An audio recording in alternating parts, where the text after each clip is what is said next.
Tasty egg pulao ఎలా చేసేలా చూసేద్దాం. ఫస్ట్ అయితే కొన్ని ఆనియన్స్ అయితే డీప్ ఫ్రై చేసుకొని పక్క తీసి పెట్టుకోండి. నెక్స్ట్ అయితే ఎగ్స్ తీసుకొని అందులోకి ఉప్పు, కారం, పసుపు వేసి బాగా కలుపుకొని ఆయిల్లో డీప్ ఫ్రై చేసుకుని అయితే పక్కకు తీసేయండి. ఇప్పుడు నేను చూపిస్తున్న మసాలా దినుసులన్నీ అందులో వేసుకొని ఫ్రై చేసుకొని కొన్ని పచ్చిమిర్చి, ఆనియన్స్, టమాటా కూడా వేసుకొని ఫ్రై చేసుకోవాలి.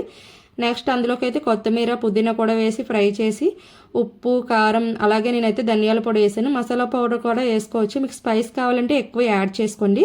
మెయిన్ ఇందులోకి అయితే పెరుగు వేసుకోవాలి, చాలా టేస్ట్ వస్తుంది. నెక్స్ట్ అయితే నేను పెరుగు వేసాను ఒక గరిట అయితే. మీకు ఎక్కువ కావాలంటే ఎక్కువ కూడా వేసుకోవచ్చు.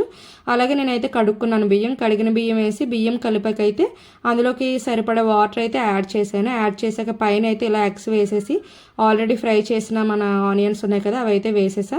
నెక్స్ట్ పైన కొత్తిమీర కూడా వేసేసి ఇలా కుక్కర్లో అయితే 2 విజిల్స్ వచ్చాక అయితే పెట్టేసాను అనమాట.